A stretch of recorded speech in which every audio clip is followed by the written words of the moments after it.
¿Confía usted en la palabra de Dios? ¿Cree usted que la Biblia es realmente la palabra de Dios inspirada? Permítame decirle que toda la Escritura es inspirada por el Espíritu Santo de Dios, contrario a lo que cualquier otro pudiera pensar. Y esta Escritura es útil para enseñar, para redarguir, para corregir, para instruir en justicia. ¿Con qué fin? Para que nosotros seamos perfectos, es decir, la iglesia que vive en santidad, seamos enteramente preparados para toda buena obra. No cualquier obra, sino buena obra. Porque la palabra de Dios nos enseña que somos hechura suya. Y este término hechura significa que fuimos renacidos a una nueva vida en Cristo Jesús para que anduviésemos en buenas obras. Estamos hablando de un estilo de vida totalmente diferente al estilo de vida del mundo. Recordemos que fuimos ungidos para un propósito divino. Por tanto, al ser ungidos y separados para Dios, ya no podemos mezclarnos con el mundo ni su forma de vida. Y cuando digo que fuimos renacidos en una nueva vida en Cristo, significa que fuimos justificados por la fe en Jesucristo, por quien también nos ha dado entrada a la gracia y el don de justicia en la cual estamos viviendo. Estamos hablando de la iglesia que Dios Padre ha santificado, consagrado, apartado para manifestar en ella su carácter, su voluntad, su propósito y su plan. Si usted todavía es parte, o si usted todavía no es parte de la iglesia, hoy es un buen día para eso, para que usted tome la decisión más importante de su vida, renacer a una nueva vida en Cristo.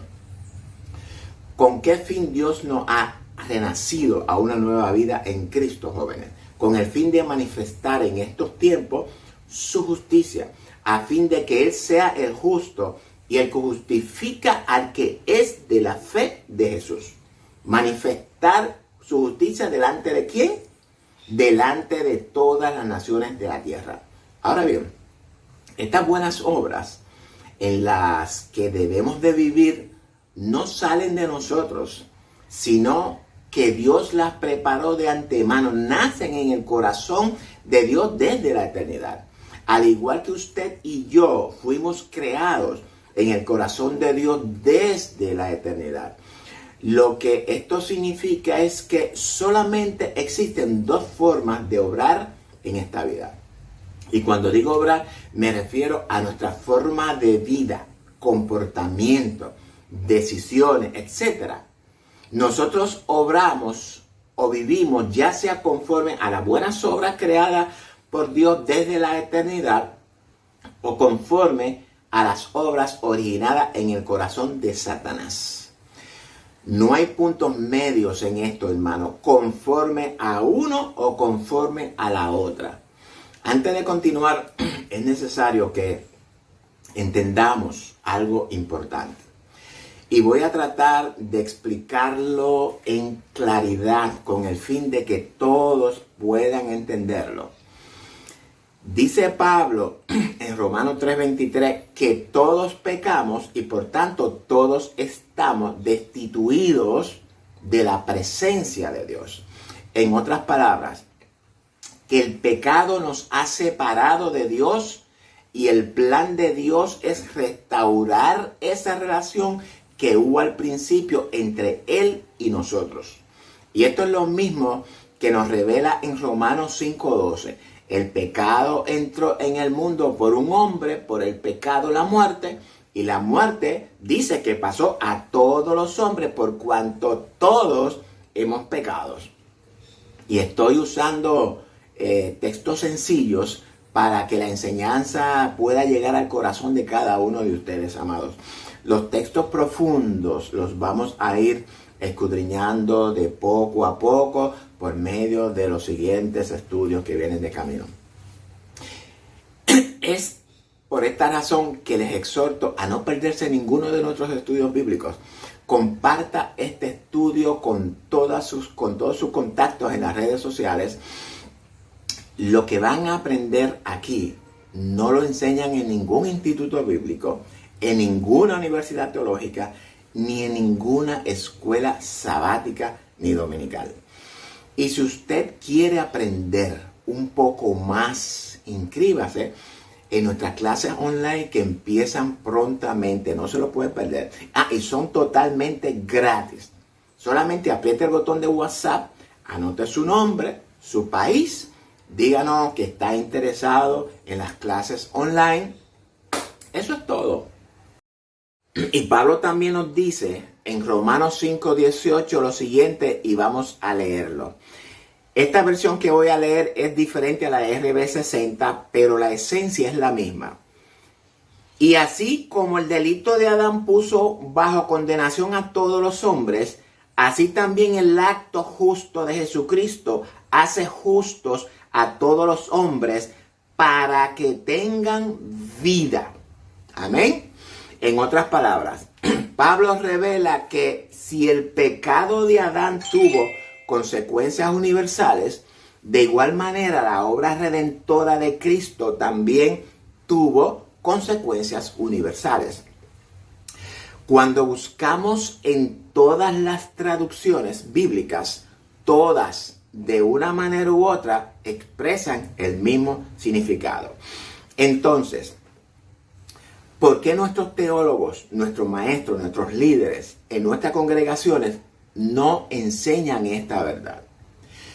Pablo le dice a Timoteo en 4:10 que enseñe que estamos esperando al Dios viviente, que es Salvador de todos los hombres, mayormente de los que creen, es decir, de la iglesia.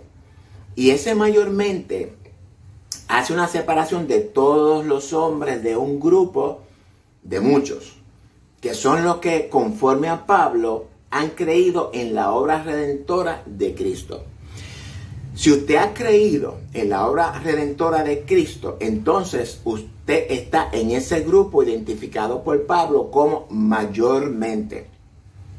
Si usted todavía no ha creído en la obra redentora de Cristo, entonces usted pertenece al grupo de todos los hombres. Aquí tampoco hay puntos medios. Usted pertenece a los que creen o pertenece a los que no creen y punto. Y nos encontramos con una situación aquí. Y es que estamos siendo rebeldes a la palabra de Dios por cuanto no estamos enseñando lo que Dios nos manda. La iglesia no está siendo instruida debidamente en el conocimiento de la palabra de Dios. ¿Cómo podemos resolver esta situación, amados? La respuesta la encontramos a continuación en Jeremías 6:16, donde Jehová nos dice que hagamos un alto a nuestra vida, miremos nuevamente a su palabra y que busquemos el camino correcto, ese camino revelado en su verdad. Dios en el Salmo 80 exhorta a los pastores a que resplandezcan, es decir, a que sean luz para guiar a las ovejas. Y yo no estoy en contra de los pastores, ni en contra de los líderes, como muchos dicen. Y eso tal vez por la manera, ¿verdad?, de reprenderlos. Todo aquel que ha sido ungido por Dios, santificado, consagrado, para cumplir el llamado que Dios le hace, ese hermano merece respeto, honra y reconocimiento. Por tanto, nuestro comportamiento hacia ellos debe de ser como el de David hacia Saúl. Que aunque Saúl había sido desechado por Dios como rey, David siempre honró el ungimiento de Dios a esa persona. Hasta tal punto que la escritura registra que David mató a la persona que le quitó la vida a Saúl, el ungido de Jehová. Sin embargo, Dios revela también en Jeremías 12:10 que muchos pastores han destruido su viña. Y esta viña es una simbología de su pueblo. También dice que muchos pastores hollaron su heredad. Es decir, que la han pisoteado, humillado y sometido. Muchos pastores han esparcido las ovejas, les han espantado y tampoco la cuidan. Y por causa de esto dice Jehová que va a castigar esa maldad, ese comportamiento. Y no lo digo yo, eso lo encontramos en Jeremías 23:4. Léalo. Y si usted quiere saber el sentir de Dios hacia los pastores irresponsables, los que no cumplen con su deber, le invito a leer el libro de Ezequiel. Ahí está todo. En otras palabras, que nuestros líderes son responsables de las congregaciones.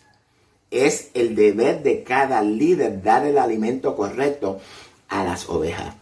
Pero para que ese líder pueda alimentar bien a las ovejas, primero él debe de mantenerse conectado a la fuente que provee el alimento correcto para sus ovejas. Pero no podemos culpar solamente a nuestros líderes, porque también es nuestra culpa. Los líderes tienen una responsabilidad, y lo reconozco, pero la congregación también tiene una responsabilidad. No podemos dejar toda la carga sobre nuestros líderes.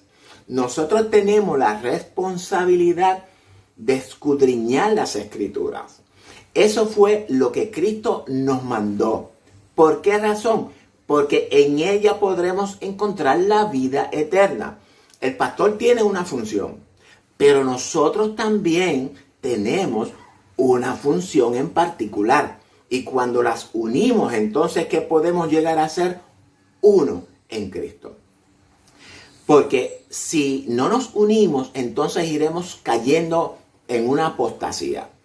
Y como consecuencia, dice Jehová en Zacarías 11:16, que levantará un pastor que no tendrá cuidado de las ovejas, ni buscará a las perdidas, ni curará a la que necesiten cura, sino que se comerá la carne de la gorda. Y si usted no lo sabe, ese pastor ya está llevando a cabo su ministerio. Y el que entiende, pues que entienda. La congregación está acostumbrada a comprar todo lo que les venden. ¿Por qué esto? Porque no queremos dedicarle tiempo al estudio de la palabra de Dios. Tan sencillo como eso. Porque estamos muy ocupados en nuestras vidas llenas de vanidades. Y es más fácil comprar lo que nos venden que ir nosotros de compra y buscar la verdad.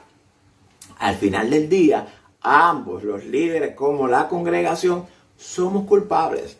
Tanto el líder como el feligrés tendremos que rendir cuentas a Dios en aquel día.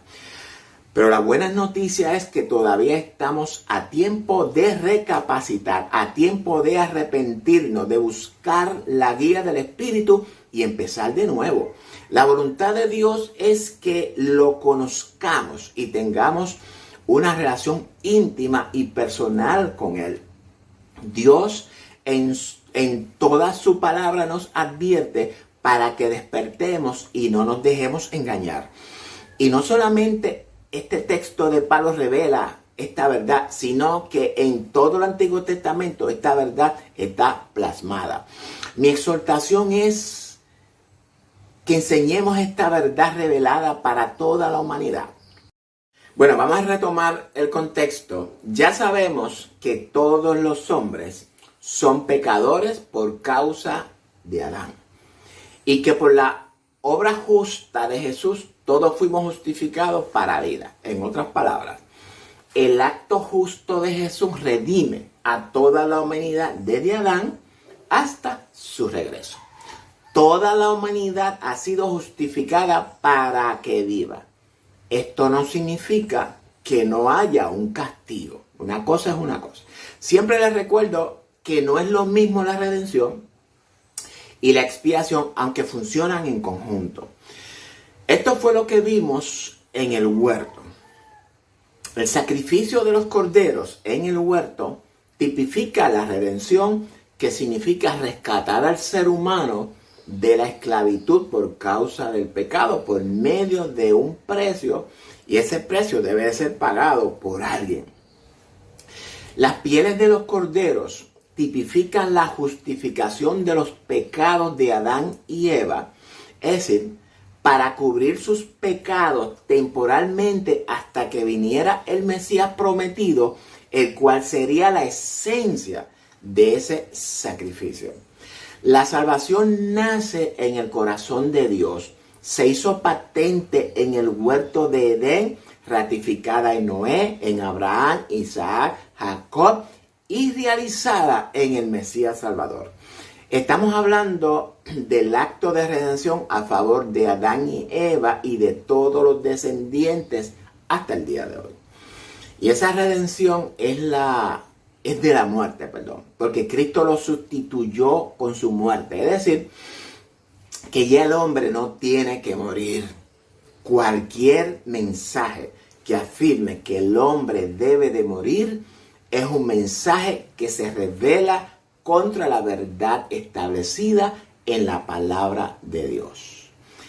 Sin embargo, junto con el acto de redención, también surge el acto de expiación o de perdón de pecados. No podemos confundir la justificación para vida, la cual es aplicada a todos los seres humanos. En otras palabras, que la redención revoca la condena de muerte que hay sobre toda la humanidad por medio del sacrificio del Mesías. La expiación o perdón de pecados es lo que se va a aplicar a toda la humanidad luego de ser redimida y justificada para vida. Ahora bien, y volvamos a Romanos, ya que esta carta es la que más nos revela en el Nuevo Testamento acerca de la justicia de Dios.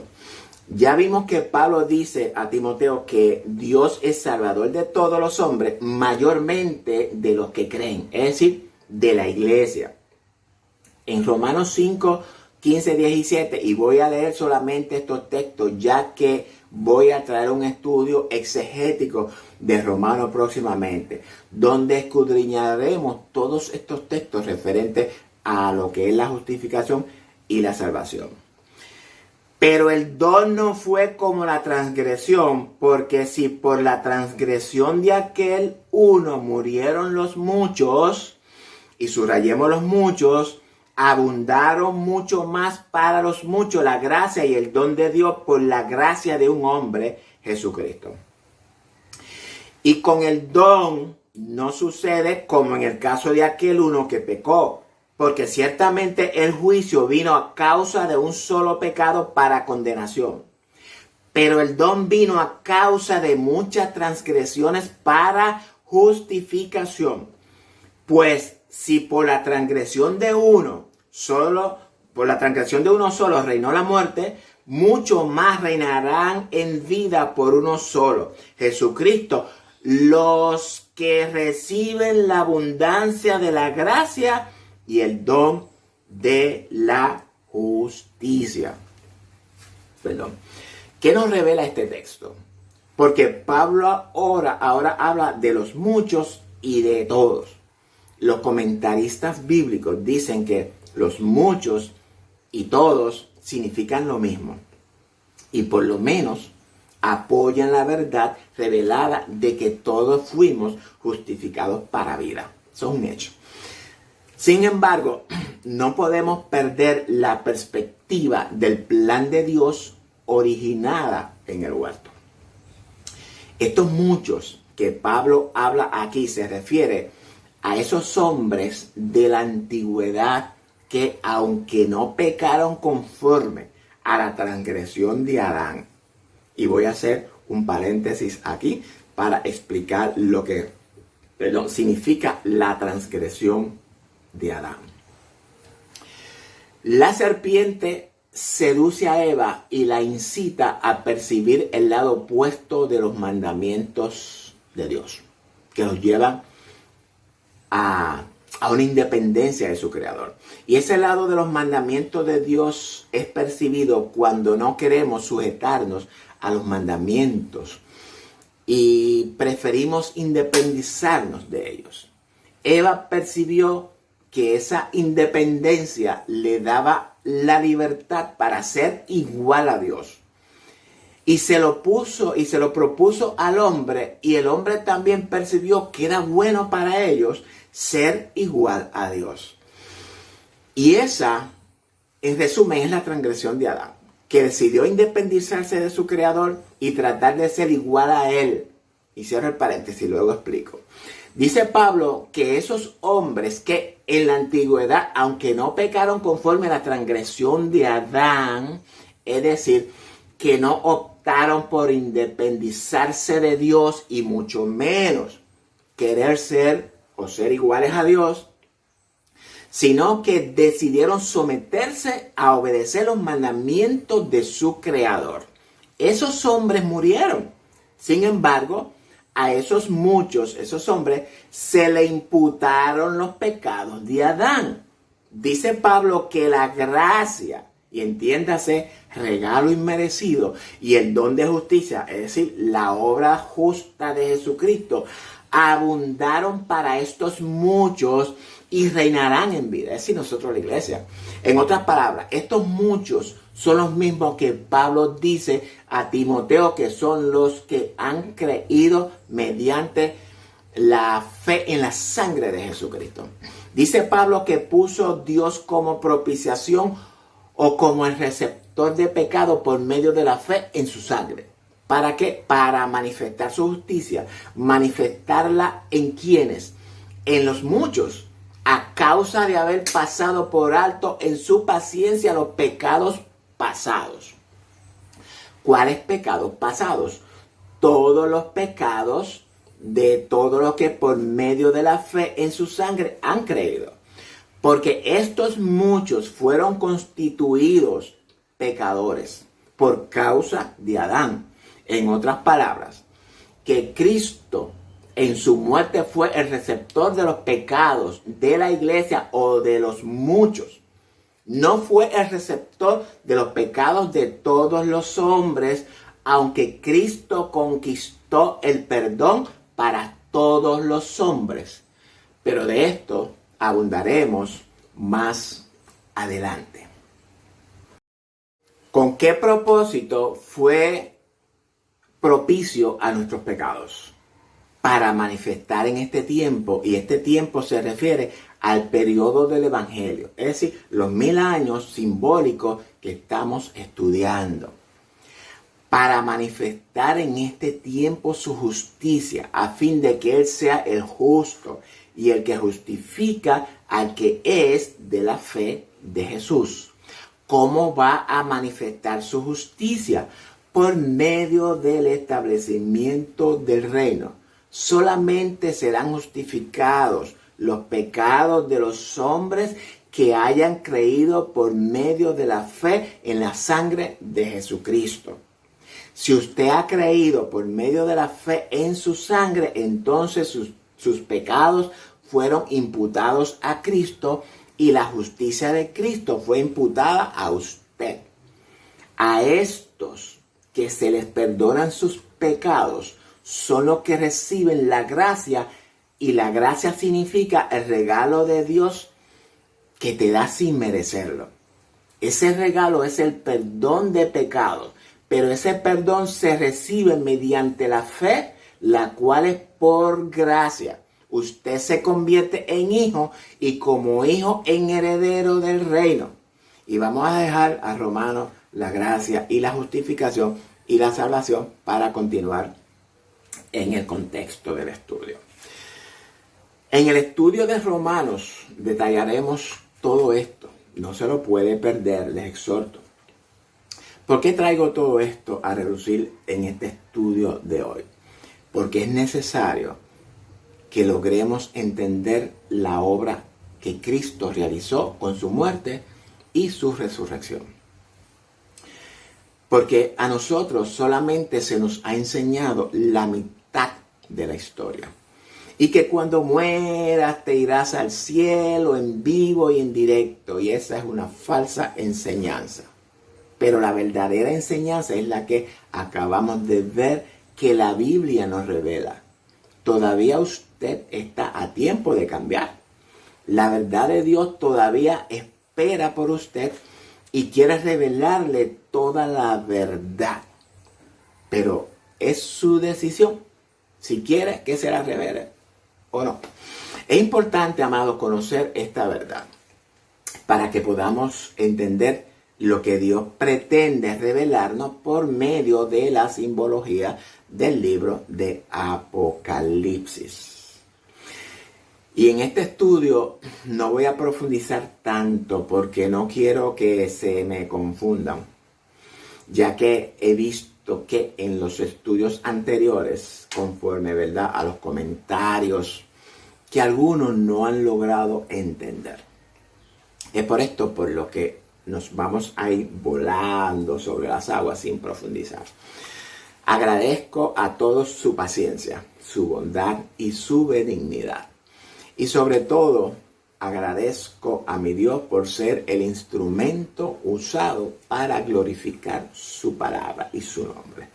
Vamos ahora a entrar en el estudio, ya que espero en el Señor que estemos todos claros acerca de la justificación de vida para toda la humanidad.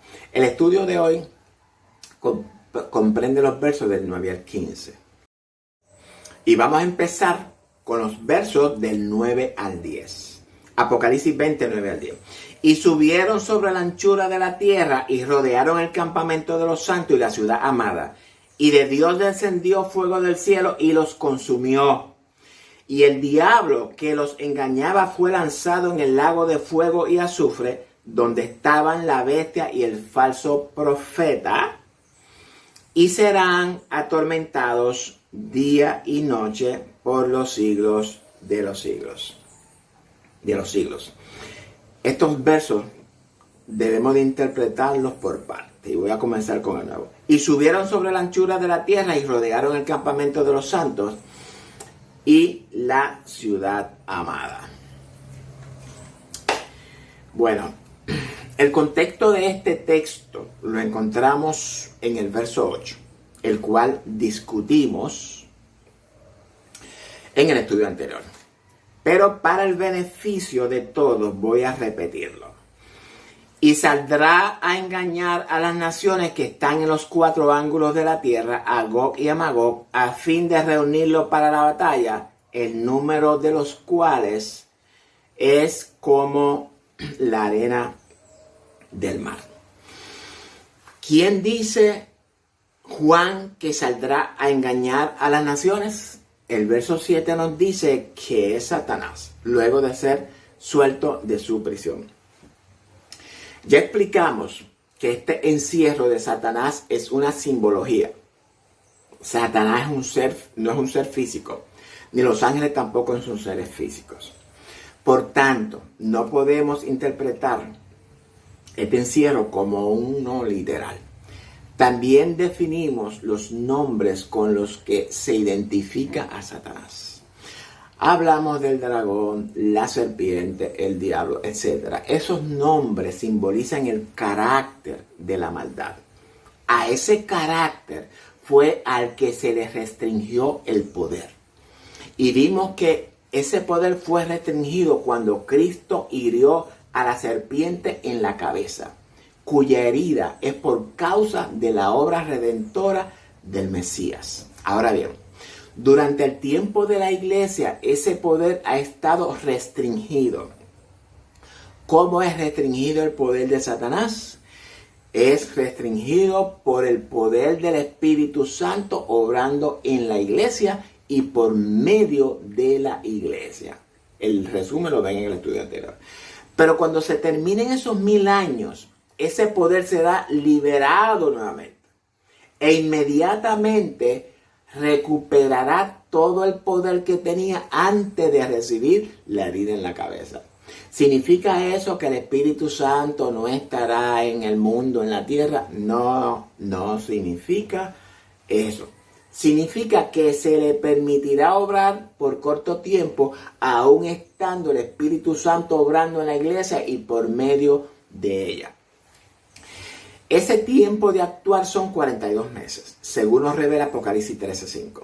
Y durante esos 42 meses es que se desata esta batalla o persecución. Y ese tiempo es permitido por Dios porque ya el tiempo de la consumación está determinado. y lo que está determinado se derrame sobre el desolador, según Daniel 9:27. Y esta batalla es contra los que no adoren a la imagen de la bestia.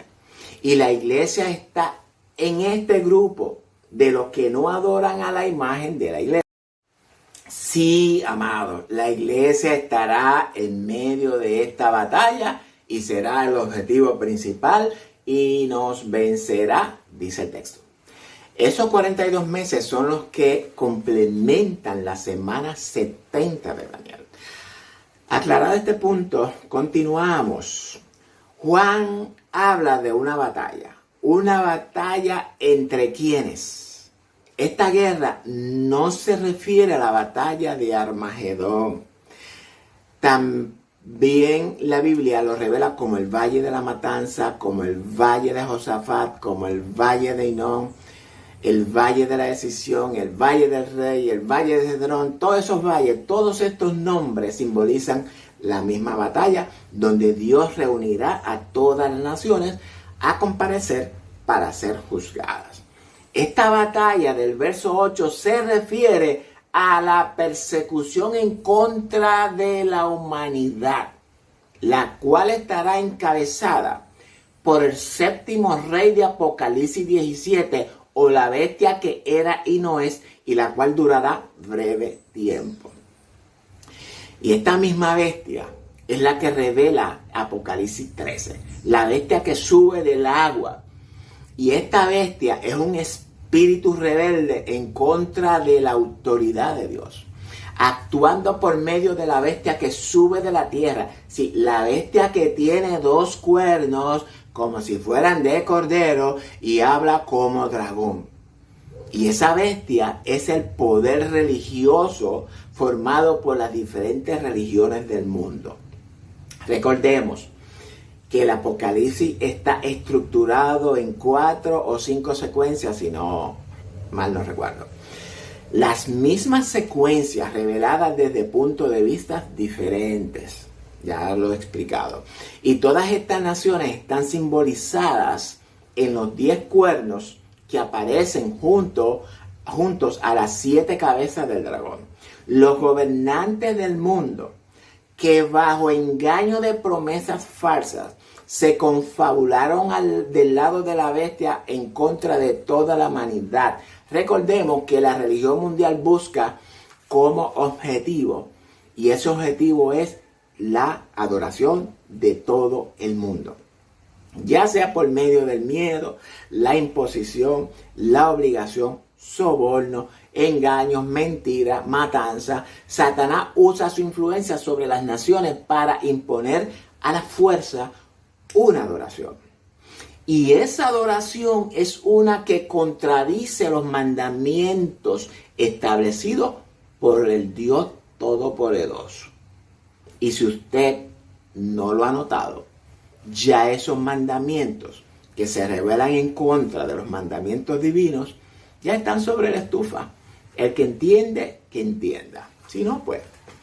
Y esto fue lo mismo que vimos en la Edad Media con el Imperio Papal y la unión con el Imperio Romano. Es lo mismo que encontramos en Apocalipsis 13. La bestia que sube del agua ejecuta su propósito por medio de la bestia que sube de la tierra. Muchos serán engañados para adorar a la imagen de la bestia. Y esta imagen, como dije en estudios anteriores, no se refiere a una estatua, amados. Esta imagen de la bestia se refiere a la séptima bestia que sale entre los 7 reyes de Apocalipsis. Y esa imagen es Babilonia. No quiero decir que sea Babilonia literal. De modo no existe. Lo que significa es que esa bestia tendrá el espíritu de Babilonia, o el espíritu de Nimrod, el que le plantó cara a Dios y se rebeló contra la autoridad divina.